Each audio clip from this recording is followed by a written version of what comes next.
Want to support the How to Be Magical podcast?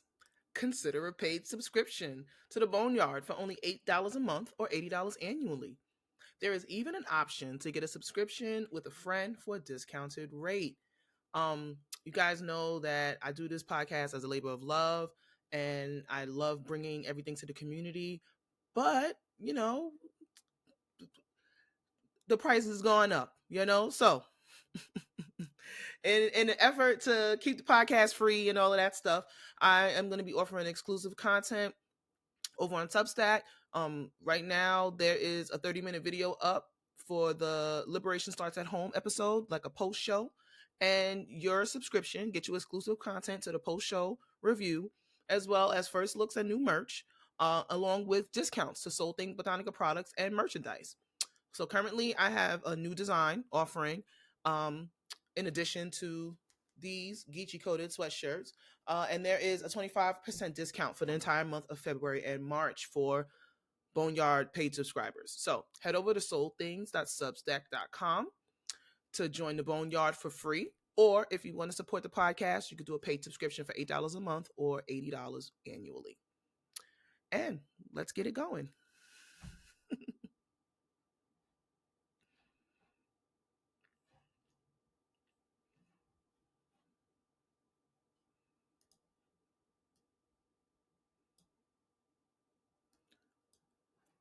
Okay. What if I told you that your ancestors are whispering to you right now, guiding you through these turbulent times? Hey y'all, Nikki here, and welcome to the How to Be Magical podcast. I'm calling this week's episode Blackness is Revolutionary, for the simple fact that since the trafficking of enslaved Africans to the Americas, blackness has been revolutionary. From our fashions, our movements, our languages, our spiritual beliefs, even our bodies and our hair, our skin color, everything about our existence is in direct opposition to the establishment. Some folks fall into depression over this, but our ancestors knew who they were and they fought not only to preserve their identity in a harsh environment, but they sought ways to maintain peace and joy in the most unlikely of situations. They want to dismantle any and everything that isn't straight, white, and male in this country. And it's actually really sad and desperate, because whether there's a date on the calendar or a month being recognized, we will continue to honor and uplift ourselves and our culture. Also, if you were raised by a Depression era grandmother, grew up during the Reagan era, or at the height of the crack epidemic in the 90s, you have some tricks up your sleeve on how to survive when the government is acting up. Right? And to quote our beloved Zora Neale Hurston, I am not tragically colored. There is no great sorrow dammed up in my soul, nor lurking behind my eyes. I do not mind it at all. I do not belong to the sobbing school of Negrohood, who hold that nature somehow has given them a low-down, dirty deal, and whose feelings are all about it. Even in the helter-skelter skirmish that is my life, I have seen that the world is to the strong, regardless of a little pigmentation, more or less. No, I do not weep at the world. I am too busy sharpening my oyster knife. You just got to keep your wits about you and employ a bit of creativity. So in this episode of How to Be Magical, we're talking about 4 tangible actions that we could take right now to stay centered and focused amid this political hellscape that we found ourselves in.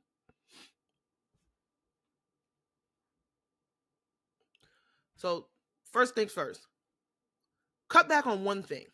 So let's talk about the Target boycott. In less than a week, Target is already trying to walk back their short-sighted action of divesting from their DIE programs. DEI, my bad. Not only have they seen a dip in sales, but they're being sued by their shareholders for fraud, because they didn't let the shareholders know that they were going to be stopping the DEI. Like, they didn't tell the shareholders that there was going to be a sway, that they were going to lose money by ending their DEI program. They introduced the DEI program to their shareholders saying like, oh, this is going to be great. We're going to get more money, blah, blah, blah, blah. And the shareholders was like, all right, cool. And then when they ended the program and the sales took a serious hit and the stocks started to go down, the shareholders were like, hold on, like, what's going on? So don't think your money doesn't mean anything. Coca-Cola is also having a similar situation where Coca-Cola decided that they thought it was a good idea to fire all of their undocumented employees, their undocumented workers. Not only did they fire them, they reported them to immigration, and now the Latino community is boycotting Coke. Not only the Latino community, but the Irish as well, because the Irish is always down for the cause. So yeah, Coke is also, feeling the hit. So don't think that your money doesn't mean anything. So if you could do without Target, Walmart, Amazon, Coke, right? Now is as good a time as any to keep your money in your pocket. And a couple weeks ago, Tabitha Brown made a very, very tone deaf video saying that she understood if people didn't want to shop at Target anymore, but to remember that Black owned brands would be hurt by the boycott as well. I thought that stance was pretty selfish because no one's bigger than the movement. And considering that Tabitha Brown is not only carried in Target, Walmart, Amazon, and through her own website, I just found it a bit odd that she didn't just hush and eat her food.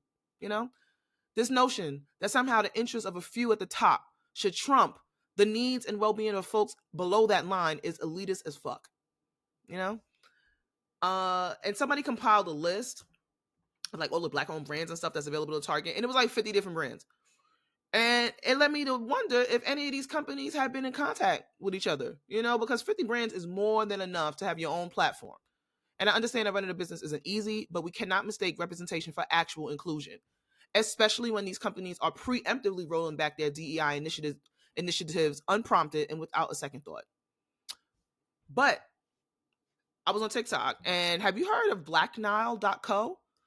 It's a website that centers Black-owned businesses in a number of categories: fashion, beauty, home goods, shoes, accessories. And there are hundreds of Black-owned brands on there. And I think it's a great site to bookmark and have at the ready.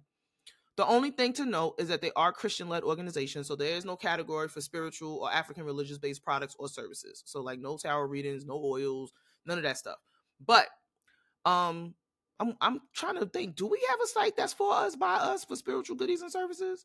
If anybody knows about a site that has a marketplace for just us, let me know. Let me know in the comments. Let me know on social, because I'm genuinely interested to see if we have that type of platform.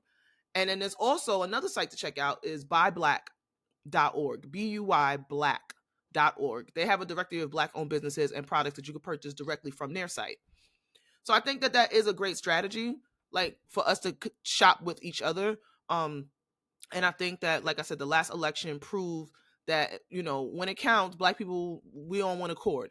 So I think that there's this like misconception among us that we're like, oh, we don't support each other, blah, blah, blah, blah. And it's like, again, people, business is business, right?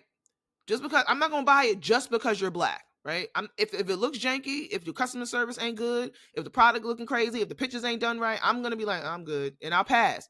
Because there are Black business owners that put the effort into a good appearance, taking great photos, providing good customer service, having a website that's easy to read, having clear return policies, like all of these things. All of that stuff matters. But I do think that we have, at this point in time, we have enough Black businesses that we can shop with each other for a variety of things, from toilet paper to hair products to skincare to shoes, bags, everything. Like, we have enough. And there are enough of us that are providing services. You can have a Black mechanic, you can have a Black real estate agent, you can have a Black hairdresser, Black nail tech.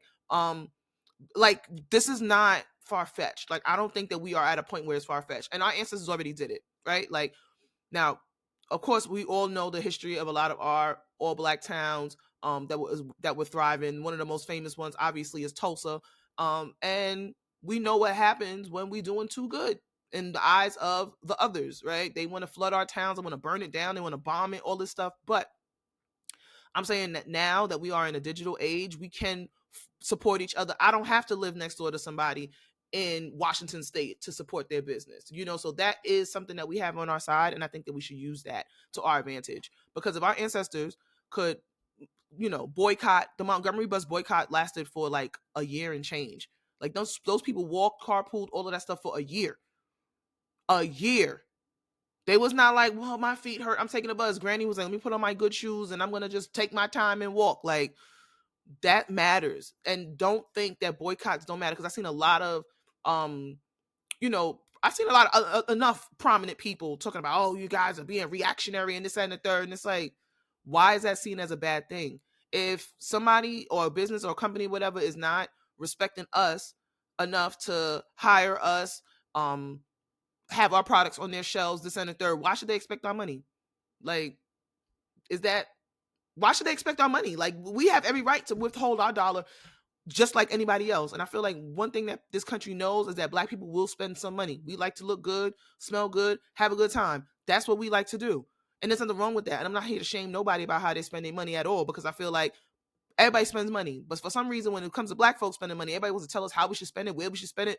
We shouldn't this, we shouldn't that. We should spend our money in places where we feel respected. And if you don't feel respected or you don't feel represented, you have every right to withhold your dollar and go a place where you feel respected and you're going to be treated with respect. There's nothing wrong with that. Everybody else in this country has the right to demand respect. But for some reason, when Black people demand respect, it's a problem. It's y'all problem. Sounds personal. That's y'all problem. Okay? So the second thing that you could do, and this is something that I started doing around the holidays, cancel your streaming services. Okay, now I know. Again, you don't got to cancel all of them. Cancel some of them. Okay, so I canceled my Netflix because Netflix was getting my damn nerves. Every time you turn around, they want to raise the price up and they ain't really offering nothing. And then there's a good show, they want to cut it off and all this stuff. No. I canceled my HBO Max. I canceled Netflix. I canceled Hulu. I canceled my Amazon Prime. I think that's all I had. And right now I be watching Tubi, and I bought myself a cheap DVD player during the holidays, and I have been rebuilding my DVD collection from scratch, from eBay, thrift stores, la.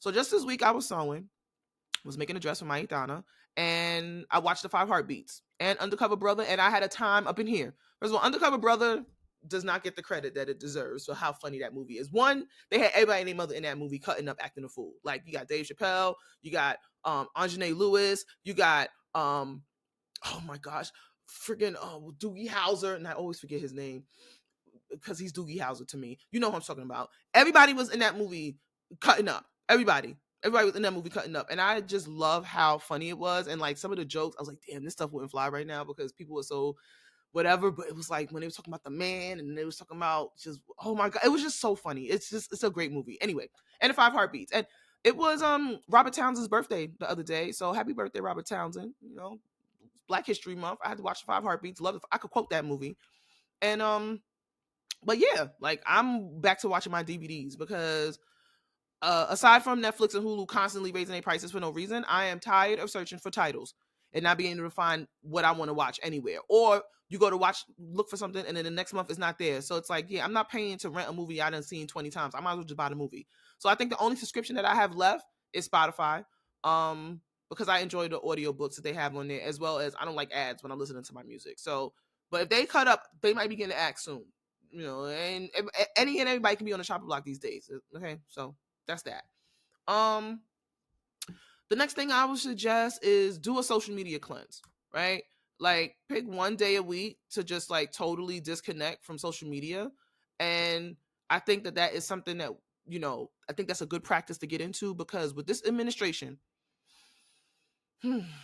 leaning heavily into the shock and awe tactics, it is so easy to get overwhelmed with a barrage of opinions, heavy news coverage, and argumentative comment sections. Okay, I'll tell you right now, like the last video that I did, when that little clip of me like, oh, we punching Nazis, and I put it on my Instagram and as a reel, and when I say the neo-Nazis pulled up, all of the Nazis and the trolls and everything pulled up, and I was just like, whoa.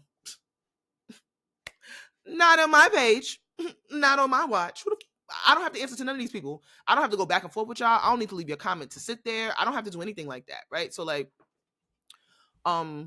yeah, like take some time to truly disconnect at least one day a week. And if you can't do one day, just start off with at least an hour, right?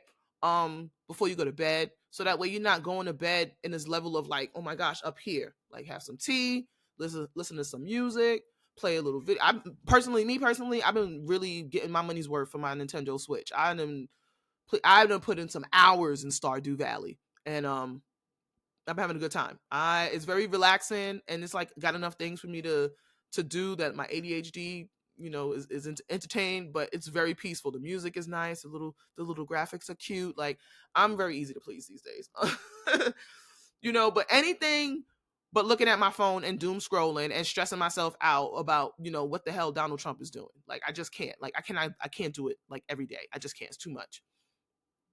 All right. So now that you've taken away something, right? Like I get it. It's hard to take things away. I ain't saying take everything away. Just take one thing away. Now you can add one thing, right? Just add one thing. Do you have a journaling practice?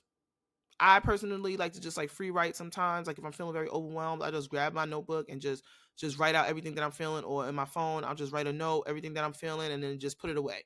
And sometimes I look over it again, but for the most part, just like dumping everything out onto the page just makes me feel a lot better. Um, and just that simple act of free writing your thoughts, documenting your day, or locking your emotions can be very powerful, right? In an old episode of the podcast, I think it was the Lab and the Scientist episode, I talked about the importance of archiving our lives, like self-archival, because you are the biggest and most important project in this life. So how are you keeping track of you, right? Like, how do you know if you've been making progress, if you haven't, if you don't have any metrics to go by, right? So how you feel 30 days ago versus how you felt 60 days ago versus how you felt 90 days ago, like all of that matters. And sometimes I think that we just get caught up in like our day to day, and we don't give ourselves enough credit for how much we've done and how much we've taken on and how much we've accomplished. And it is good to just go and take stock of the things that you've done over the past month, 3 months, the last quarter, the last 6 months, the last year. And you'll be surprised to be like, oh, I thought I wasn't making any progress, but actually I've gotten better at this, I've gotten better at that. I'm not as reactionary, I'm not as stressed out about these things, I haven't had a longer depressive episode. Like the things that honestly seem mundane is not mundane. It's you. It's your life. Like you are important. What you do is important. What you do matters. Everything that you do every day, it does mean something. And you don't have to like be locked into this like hustle. I got to do something every single day, but don't discount the work that you're already doing for yourself every day. Even if it's just simple things like, okay, I managed to not buy no takeout this month. Good for you. I managed to not overspend my budget. Great. I met up with a friend that I haven't seen in a while. We went and did something fun. We had brunch. We had dinner. We met up for drinks. Like simple stuff. I put the laundry away. Like, listen, this is for me because I got laundry in the bed right now it's folded up. But I know me. If it gets too late and that laundry ain't put away, I will just put it onto the side and I will just be living out of those piles for the next couple of weeks because I have to push myself to complete my task. Put the laundry away. Put the dishes away. Put the groceries away. Clean the fridge. Like the mundane things. Those are the things that make up your life. And there's nothing wrong with documenting those things, seeing what your progress is with those things. Like there's nothing wrong with that. All right. Let's see. Some other things to consider. Up your health routine, right? Like whatever it is you're doing for your health, just add a little something. The simple act of taking a walk. Okay, it's not only good for your physical health, it's a great way to strengthen your connection with nature and your spiritual gifts, right? So there's a spiritualist who I admire, and I've been a fan of theirs for a long time. I've followed them on YouTube for years. His name is Sancista Brujo Luis, right? And he's a medium. He practices espiritismo. He practices sanse, which is like Puerto Rican voodoo. Um, and he has a video where he talks about engaging one of your senses every day, right? So like one day you'll focus on everything that you see. So if you go on a walk, you just like take note of the things that you see, like the different trees and the birds and the cars and the colors of the like. Just take note of the things you see. On another day, you can focus on everything that you hear and just like really tune in to hear different things. You can hear the crackling of leaves and car horns in the distance, birds, conversations from people, just random things, but just focus on what you hear. On another day you can focus on everything that you feel, right? The sensations in your body, the coldness of the air, the warmth of the sun, the firmament under your feet, the concrete, whatever, wherever you are. Just focus on one sense, like one of your senses, and it will make you feel more in tune and more present. um because I like to always like go out with music. I always have my headphones or whatever, but sometimes it's just good to not have any headphones, to just be out and just like again listen to the sounds of the wind rustling through the trees and the birds and like random conversations on people's cars driving by or music. Like it's just very interesting because you'll just start to notice that your senses will start to get a little bit sharper, right? So take a walk, right? And challenge yourself to be curious and in tune with your surroundings. Because one, we need to be a little bit more vigilant these days, but taking a walk is just a great way to get a little physical exercise and explore your neighborhood. You need to know where certain things are in your neighborhood. You need to know where certain streets meet up and things like that. It's just good to have a good lay of the land where you live and not totally rely on your phone for everything.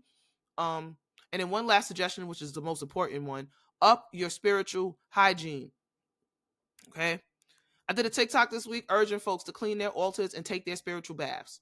Like, at the bare minimum, clean that table and put them herbs in that water and wash your ass. Okay. Truly. Folks get stuck at the thought of doing either of those things. But I'm here to tell you, you should not overthink this stuff. It is so easy. Like, it gets better. Like, you get more confident the more you do it. Just do it. And then you'll notice it. Like, I'm somebody who, like I said, I've had my struggles with mental health, and one thing I will say, and I'm not saying that spirituality is a replacement for your mental health and mental health care and all of that. I'm not saying that, but I'm saying it is a nice support to my mental health. When my altar and my table is clean and my herbs and my spiritual baths is on point, I feel less stressed. I feel less frazzled. And then the reverse is true. If the table and the glasses is cloudy, I'm feeling cloudy, right? And I'm noticing too lately that over these last couple of weeks, because I have been feeling a little bit stressed about some of the stuff that's going on, or just like not happy with some of these new policies and all of this nonsense, I have been noticing that my glasses are getting more cloudy. So it's like the ancestors, the spirit guides, they come to the table, they get refreshed with the water, they refresh your energy, and that's what causes the murkiness, right? So make sure you keep the altar clean and stuff, because this is a space that you're maintaining for your ancestors and your spirits guides to converge and commune with you. It's like having another phone line, right? So the ancestors using that water and using the light from the candle and using the libations, if you put any, and the smoke from the tobacco and the food the little food offerings, like all of that stuff matters. And the ancestor altar can be as simple as a glass of water, a single candle, and a list of names. That's how I started, right? And over 10 years later, my altar has exploded into what it is today, which is multiple altars throughout the house, dedicated to individual spirits, because we found that out through investigations, misas, ceremonies, all these things.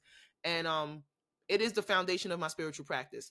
And I'm a multidisciplinarian practitioner, which means I'm initiated into a few things. But my altar, my egun, and my ancestor altar, my boveda, is the foundation of my practice. It is the heart of my practice.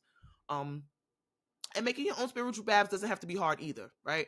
A simple white bath can be made with water, some kind of milk. I prefer whole milk, but if you want, you can use goat's milk or coconut milk, like for the fattiness. Um, a spiritual cologne like Florida water, rose water, orange blossom water, Kanaga water, bay rum, right? A little bit of rum if you feel like it, just a splash. You ain't gotta put too much. And white flowers, like flowers that have like white petals. And you just put all of the items together in a basin or a metal pot. You say a prayer for peace and protection. And as you're saying your prayers, you're mashing the flowers. You're like breaking up the physical bits, and you're just kind of like pulverizing the flowers, right? And it just kind of, by the time you're done with it, it's going to be like a very thick mixture, and you can strain it, and just use, I sometimes take the pulp and dry it off and make potpourri or whatever. Like, again, that's that depression era grandmother stuff, because my grandmother stayed making potpourri and dried flowers from everything. Like, she kept everything. And you could take the bath for like one night or over the course of 3, 7, or 9 nights, right? So like, you take your regular shower, right? You just wash, like do your physical shower, whatever. And then before you get out of the tub, the shower, you say another prayer. That's what I do. I always say another prayer of thanks and the intention for what I would like for the herbs and the mixture to do. And then I pour it over myself from the neck down. Now, this is only because I'm in a tradition where I allow my godparents to maintain my head. So like, if I need to get a rogation or something like that, then that's who touches my head. But I personally never pour my baths over my head. Other people are different. Do what works for you. I'm not telling you what to do. I'm just telling you what I do. And I pour the mixture from the neck down, and then I allow myself to air dry. So sometimes I just stand in the bathroom, naked, and I got sometimes you got little bits of flowers and other little matter on you or whatever. And then you put on some white or light colored clothing, and then I wrap my head in white. And you abstain from sexual contact for the duration of the bath or the night, like however long you're taking a bath. So if you're doing it just one night, just don't have sex that night. Or if you're doing it for 3 nights, don't have sex. Like however long you're taking a bath, don't have sex. But I get it. Everybody don't feel comfortable enough to make their own baths. So if you don't feel confident enough to make your own baths, or you've been making your own baths and you want something that's a little bit stronger by a competent priest, I strongly, strongly suggest Elorde's Corner, right? My good homegirl, Bruja Banton, Tams, good up Tams. Shout out to Tams in Baltimore. She has great baths, right? They're very strong. She's an Oshun priest. She's also an Olokun priest. So she's, very adept at the waters. And her baths are strong. Like strong. She got cord cutting bath. She has a white bath. She has a spiritual cleansing soap. She even has a quarterly bath subscription where you pay for a certain amount. You pay a certain amount and you get baths every quarter, just so that way you could keep up with your hygiene. And the good part about her baths is that you could freeze them, or any bath. You could put it in the freezer and then you could use it as you need it. And if you're in the DMV area, I believe she's gonna be doing a vending event the weekend, like Valentine's Day weekend, and I'm gonna post about that on the socials too, because that's, like I said, her baths are worth the money. Again, you cannot shortchange when it comes down to priests, like people that are initiated, that put in this work, that actually got that, they got that magic like that. Pay them people. She's one of those people who, like I said, if you look at the price and you get sticker shock, I get it, but at the same time, it's worth the price. Like, it's worth the price. She's one of the only people whose baths I've taken that feels just as strong as my godparents, and that's saying a lot. Like, I don't just be throwing that around lightly. So yeah, Elorde's Corner. Check out her baths. If you don't feel like you could competent enough, or you don't feel confident enough to make your own bath, or like I said, you make your baths and you feel like you just want something that's got a little bit more oomph, hit her up. She got the baths. She got the bath. She's the bath lady. Hit her up. And another way that you can add one thing is create something, anything. Try a new recipe. Revisit an old hobby or a craft. Just create something. I feel like this capitalist structure that we live in has forced people to forget that all hobbies don't need to be monetized, right? Like, you could simply just do things for the love of it. Like, damn chair. You could do things for the love of it. Personally, I've been playing games on my Switch, right? Right now, like I said, I'm playing Stardew Valley and Code of the Lamb. I'm obsessed with both. And last Friday, I took off social media. I spent a whole day working on my little Stardew Valley farm. My farm is named Geechee Farm, of course. And I've also revived my personal YouTube channel, and I have been pushing myself to create more content over there. So my name on that YouTube channel is I Am Decked, and I have been posting videos, vlogging about hanging my pictures, rearranging my living room, installing fabric wallpaper, organizing my makeup vanity. And then also this week, like I said earlier, I had a chance to sew something for one of my spirit guides, for my Hitana. So I made her like a double skirt, a double circle skirt, a tube top, and like a wrap blouse with like bell sleeves, and it had like a little gold belt with little brass bells on it, and it was nice. Like, I was so happy to get her done, like get the dress done for her, because I had already done her hair and everything like that a long time ago. I installed locks on the doll, and I just put her up at her altar. Like, she has her own altar. Like I said, my altar practice has spread, so I have my main Bovida, and she has her own table, so she's sitting at her own table. She looks very pretty, and I also feel good knowing that I was able to honor one of my spirit guides in this way.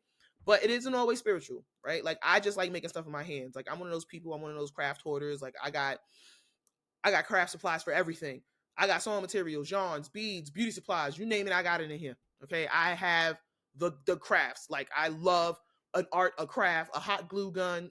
Hate to see me coming. Okay, so creating things is my happy place, and it helps me to have little projects to focus on, and get things done and get that dopamine rush, instead of just focusing on all of the ugliness that's going on right now. So I just want to do a quick sponsor message, right?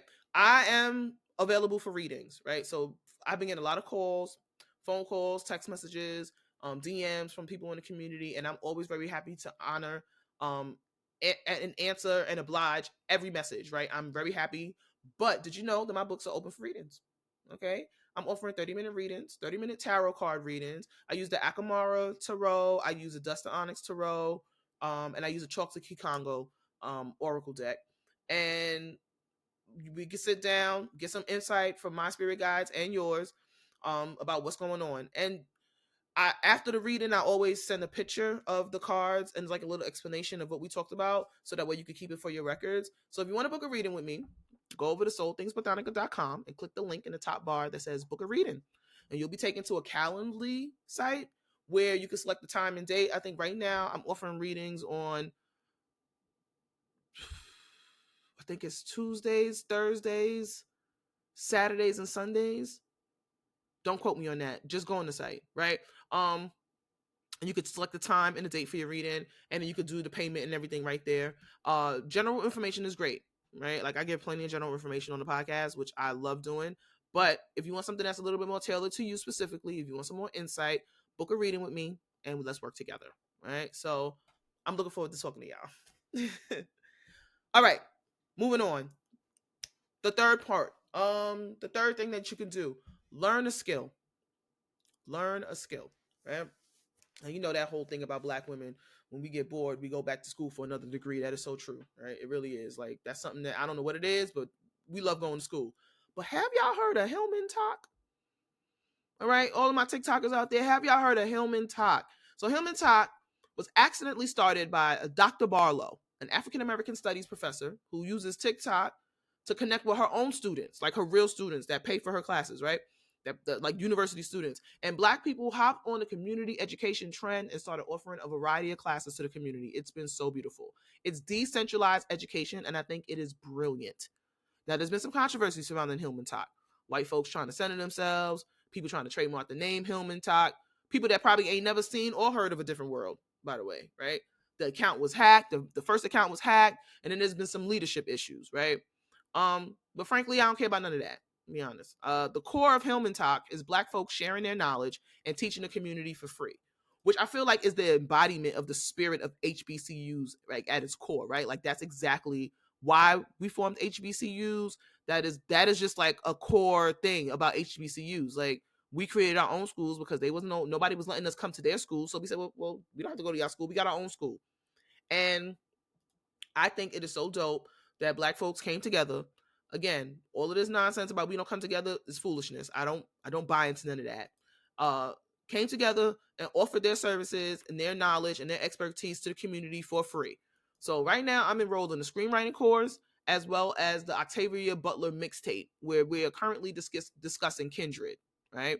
Friend of the podcast and cousin in spirit, Gerard Miller, is offering a course on Afro-Atlantic spirituality that meets weekly on Tuesdays. If anybody's interested in learning more from a safe and trusted member of the community, a practitioner, a student, like I said, good vibes, always they're very positive person, very knowledgeable person, right? So if you want to learn from Gerard, I'm gonna put a link in the post show, in the notes and everything like that on Substack. But they're meeting, they have their weekly Afro-Atlantic spirituality course that meets on Tuesdays, if anybody's interested in that, right? And there's also a website too, like somebody had built a website, and all of the classes aren't on the website. It's like a Notion site, so it has like a big spreadsheet of all of the different types of classes. But y'all, they got every type of class. They got agriculture, botany, fashion design, interior design, African American history, herbalism, African American literature, chemistry, cosmetology, cooking. Like there is something there for everybody, okay? And a lot of these professors have, they have links to their personal like Substacks or like other personal blog accounts or whatever, where it's not, some of the stuff is all on TikTok and some of the stuff is on their personal site or on like a blog like Substack. So that's really dope. But I'm gonna put that in the show notes and everything, so that if you're interested in learning more about Hillman Talk and seeing some of the classes that's being offered by Hillman Talk, you can go over there to the Boneyard, right? Coursera is another website that has a lot of free training programs and courses. Usually they're about like things digital. So there's like project management and digital marketing. Right now I'm taking a digital marketing class, and some of them are certificate programs, right? So you can get a nice certification when you're done and you can put it on your resume, or you can just use it to just learn something new. And last but not freaking least, support your local library, y'all. The library has been under attack for the last couple of years. They're trying to cut the funding. They're trying to close libraries. I know in Brooklyn they closed our local library. Like the library that used to be on Pacific. It used to be on Pacific. No. It used to be on St. Mark's. There used to be a library on St. Mark's between Nostrand and New York. And like when I say they flatlined the building's not even there no more. Like, and they was trying to cut the library's hours and all of this stuff. But the library needs us, and we need the library. The library is not only good for the books, it has a ton of resources from employment readiness, tutoring, and cultural programming. And did you know that you can get ebooks and audiobooks from your local library through Libby.com? If you have a library card, it's free to sign up. You can get ebooks, audiobooks. Some libraries, like Brooklyn Public Library, has equipment rentals. There's rooms there's podcast studios. Like, the library got a lot of stuff. And the whole thing is, if we don't use the library can't put in there, and their fiscal reports every year about how many people use the library, and that they're at risk of losing funding. So go to the library. Listen, when I was in high school, that was my one of my favorite places to hang out. If I wasn't at Pearl Paint on Canal Street with my homegirls acting up, I was my little high school boyfriend at Brooklyn Public Library, acting like I was reading books and making out in the staircase, right? So I digress. Go to the local library. Go to your library, okay? And if you don't have a library card, get a library card. It's free. Get a library card. Just get a library card. Everybody make sure the kids got their library card. Go with your homegirl. Go with your man. Whatever. Go to the library. Make it so that the library knows that we supporting them, because a lot of our institutions, especially a lot of our educational institutions, are under attack. Our universities are under attack, and our libraries are under attack. So go to the library, frequent your local library, see what kind of programs they have. Go to the library. It's fun, right? All right. So the last part that I want to touch on in Blackness is Revolutionary is to prioritize peace, joy, and community. Peace, joy, and community. So, like I said earlier in the conversation, I have gotten very liberal with my block buttons these days, right? Like, I'm divesting from harmful conversations. If I'm, like I said, a lot of I'm on a lot of social media platforms, right? So Facebook is one of the top offenders. If I'm one of my Facebook friends post something and I see some of their friends in the comments with some nonsense, I'll block their friend. Listen, I don't want to see it. I don't care. I'm the block queen. I'm very liberal with the block buttons these days. Like, very, very liberal. And like I said, my other video, the clip that I posted about punching Nazis and all this stuff, I got a barrage of hateful and antagonizing comments. Now, I'm an elder millennial, y'all, right? Like, I'm gonna be 40 this year. I am no stranger to being flamed online. Like, none. Like, I came from the forums era, from the AOL chat era. Like, some people used to get flamed. Like, it was a part of the process, all right? It was the I don't even want to say growing pains. It was a badge of honor at some point to get flamed. Like, you just had to get it, and you learn how to just be witty. It was like playing the dozens when you was in school, like cracking your mama jokes. Like, I know how to handle being flamed, but at my big age, I ain't arguing with nobody. My platforms and my social media pages are not democracies at all. Like, it's not a democracy.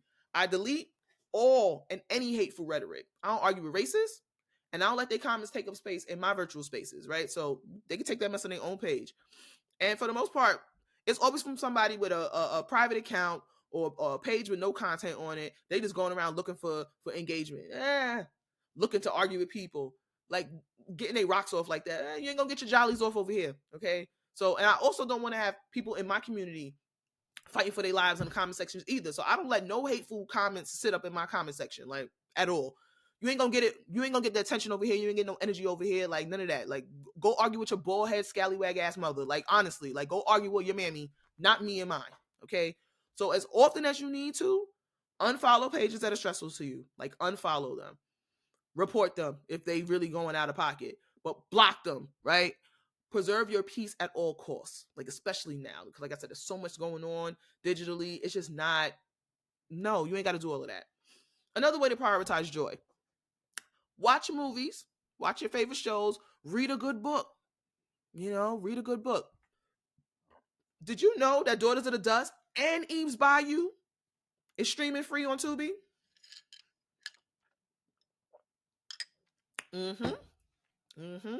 So after I'm done recording this, I'm about to go watch Daughters of the Dust while I'm cooking. And the other day I watched Sister Act 2 and What's Love Got to Do with It. That's also was on Tubi, right? I could quote both of those movies. I was in here crying to What's Love Got to Do with It. Like, I ain't never seen it, right?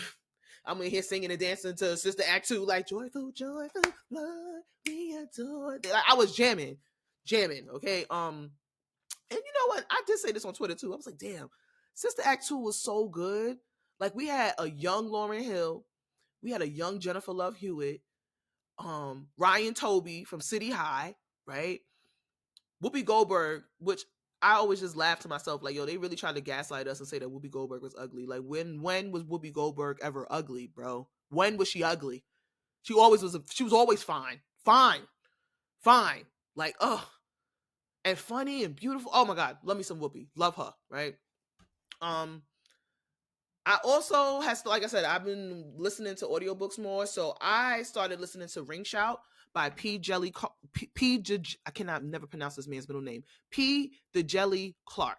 Ring Shout, right? And I wish I could find the book in here somewhere, but I love this book. I read this book a while back. It's like a novella. It's not a long book. It's only a few chapters. It's a very quick read. On the audiobook, it's only like a 5-hour listen. But it's been so nice to just hear the story and get into the narrator's voices and all of that stuff. And if you haven't read the story, it's about 3 Black women demon hunters in the 1920s. Yes, demon hunters, Black women demon hunters. And there's references to hoodoo, Gullah Geechee culture, other magical elements, the Ku Klux Klan. Is really good. I recommend this book to everybody. It is so good.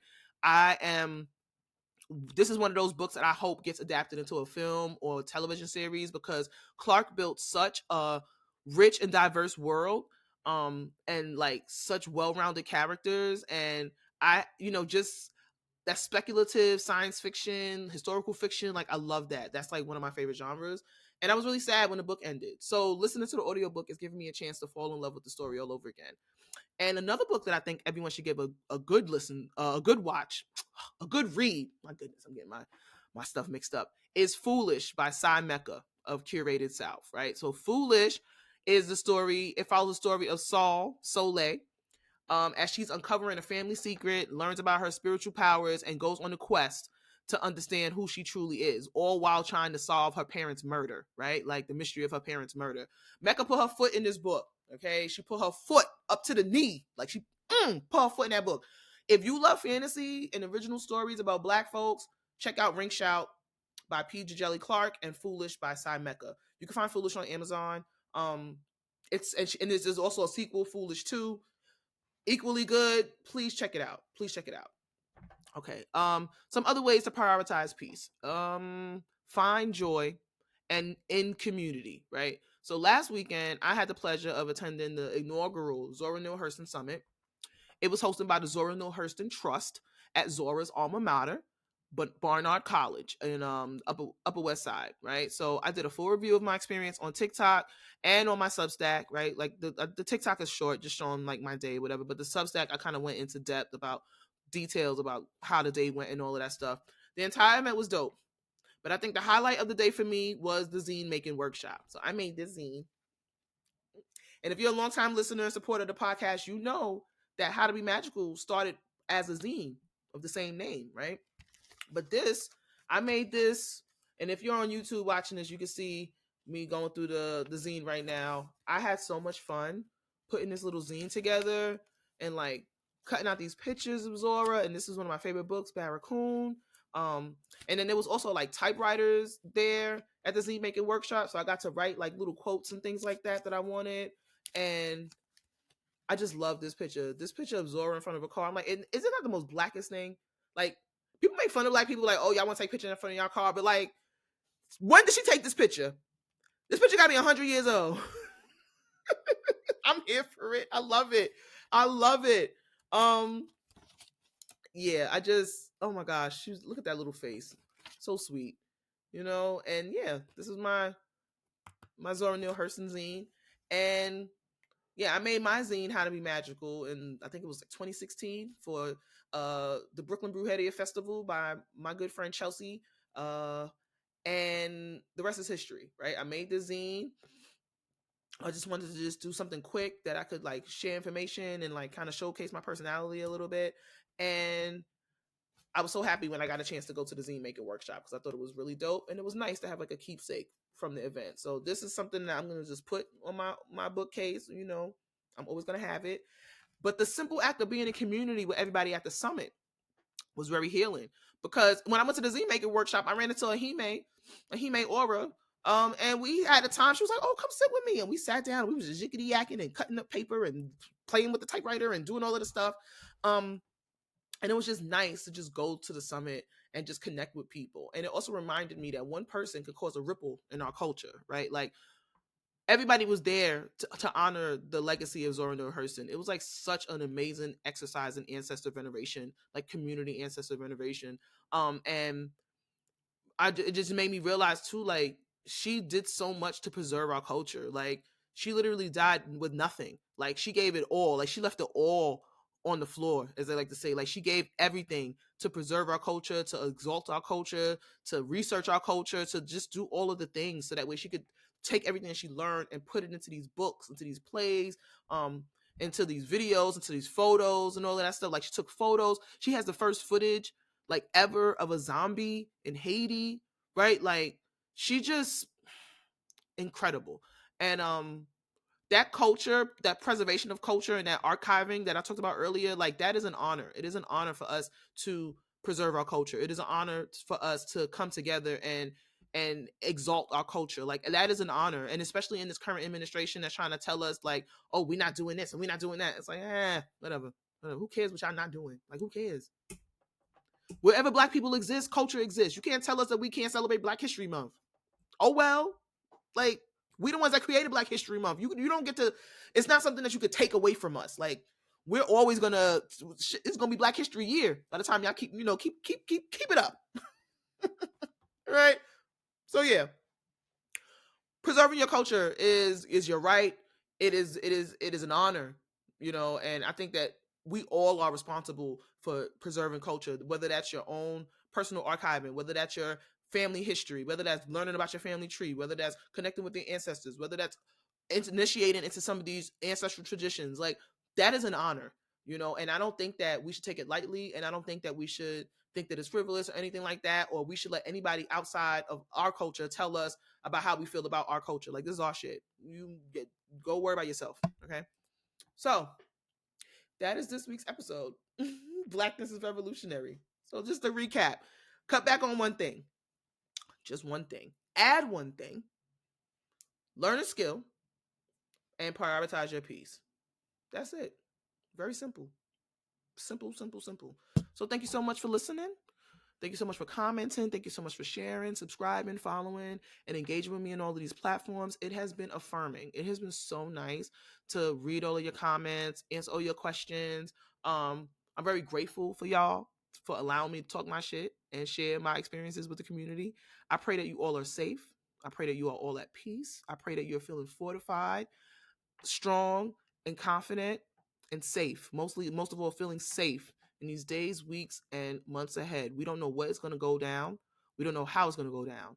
But I think that we have possibly entered into one of the most harshest administrations of our lives. This might be the big kahuna for a lot of us. But I truly believe in the will, the fortitude, and the richness of our community. I believe in the will, the fortitude, and the richness of our culture.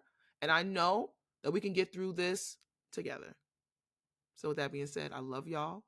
Please stay safe. Please keep it Black. Please keep it beautiful. Happy Black History Month, y'all. And my name is Nikki Buchanan. I'm the owner of Soul Things Botanica. You can find me online at soulthingsbotanica.com.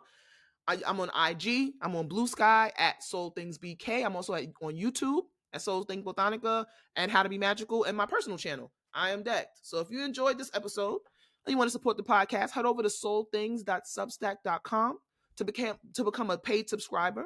And for only $8 a month, you can help How to Be Magical, support the podcast, and you can get exclusive content and discounts at Soul Things Botanica. I have sweatshirts, mugs, tote bags, right now available on the site, including this Geechee coated hoodie that I'm wearing right now, right? So thank you so much for your continued support. Keep it Black, keep it beautiful, and again, happy Black History Month, y'all. Peace.